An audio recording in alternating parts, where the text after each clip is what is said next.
Faizal, where are you? Okay, thank you. He's coming up to the stage with a story called Love, Runover. Everybody welcome Faizal to the stage.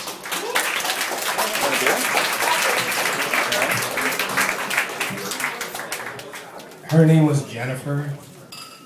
She had blonde hair. Came down just past her shoulders. She wore it in pigtails, which was awesome. She had freckles with blonde hair and pigtails, which was awesome. She wore white stockings all the time with those little patent leather shoes, which was awesome. We were 5 years old, which is always awesome. It was grade 1. If you thought you heard some sappy shit before, get ready to barf your brains out. Grade 1 makes for the most epic love stories ever. Act 1. The destined meeting. I walked into the first day of grade 1, Mrs. Adams' class at Thorncliffe Park Public School. I was excited. There was a piece of masking tape over a coat hook that had my name on it. That was mine. In grade 1, I had a coat hook. I had one of those in junior kindergarten too. I knew what to do with it.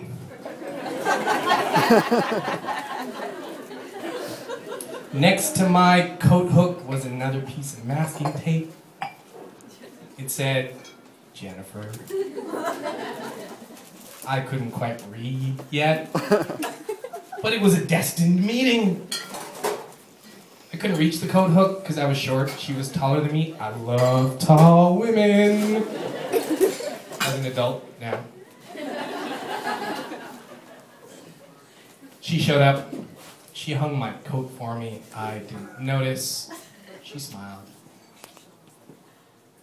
Still Act 1. Mrs. Adams liked to acknowledge the loss of your first tooth. There was a big poster on the door to the classroom in the shape of a tooth, and when you lost your tooth, she wrote your name on the tooth. Who was the first person to lose their tooth? Jennifer. She wore white stockings with patent leather shoes and pigtails that were blonde. And she missed a tooth when she smiled.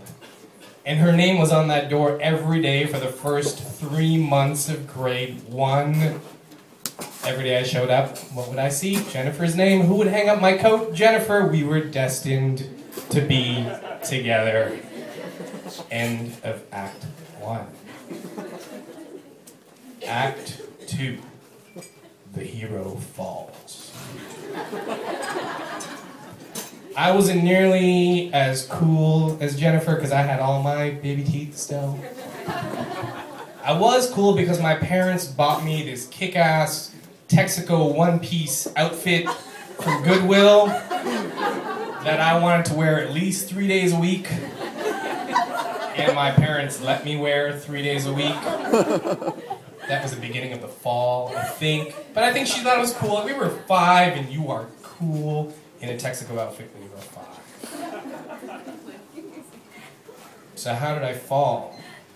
This is the early 80s, so recess. Go outside. She ran faster than me.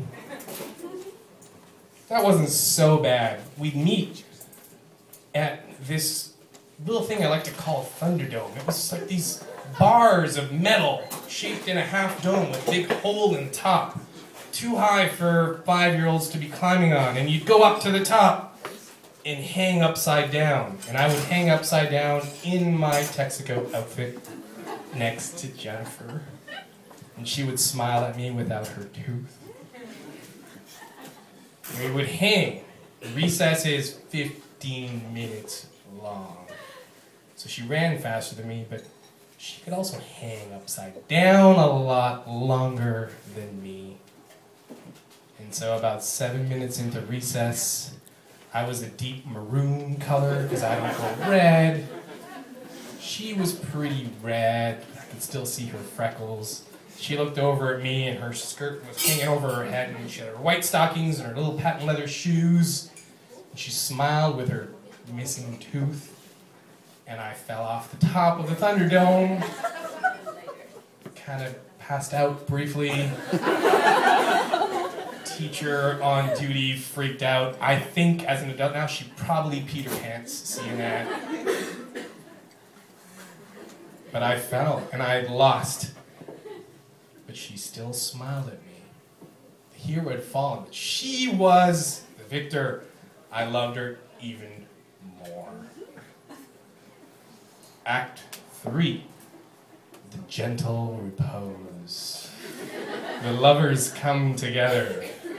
Every day before the second recess in the afternoon, Mrs. Adams would walk over to that rocking chair, have a seat, pick up a book with a big red dog on it named Clifford, and start to rock, and that chair creaked. And I would get all excited. This big flutter in my chest. I'd look across to Jennifer. We'd kind of do this. Yeah, you kick my ass on the monkey bars. And I love you.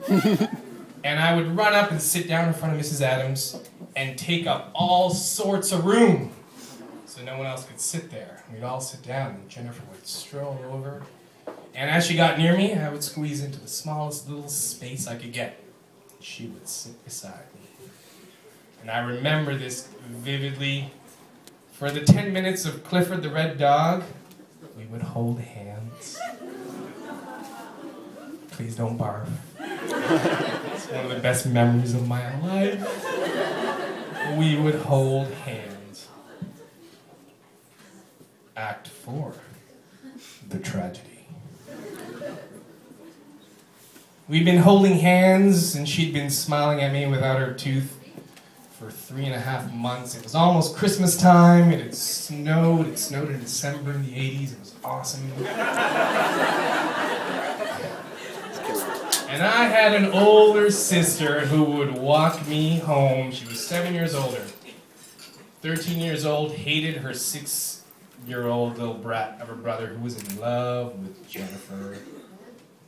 Wore the white stockings and we were walking home and I decided to declare my independence when we were about to cross the street. We jaywalked, no crosswalk. I said, "Screw you, you sister!" And I started to bolt across the street and I heard a screech. And I turned into that deer in headlights. Because there was this brown Camaro coming straight at me. Now I'm upset that the Camaro was brown. Could have been cooler. Brown? Really? It's a brown Camaro. I'm pretty sure I did pee my pants. Actually, I'm sure I did. As did my sister, who almost lost the brother she was responsible for. And that Camaro stopped 6 inches from me. And I looked up, and I saw Jennifer's parents in the front seat. And Jennifer's head popped up in the back, because we sure as hell didn't use baby seats back then. And believe it or not, that was the last time I ever saw Jennifer. I don't know if she moved, or her parents peed their pants, watching me pee their pants on the road, and decided this was not where they wanted to live anymore, but I never saw her again. I had lost her. There was no Act 5. But my Act 5 happens whenever I hang up my coat. Whenever I'm biking down Queen Street and a cute hipster chicks in pigtails is riding beside me. Or at storytelling time. When I look around and my heart flutters, and I pray that the woman I fall in love with has all her teeth.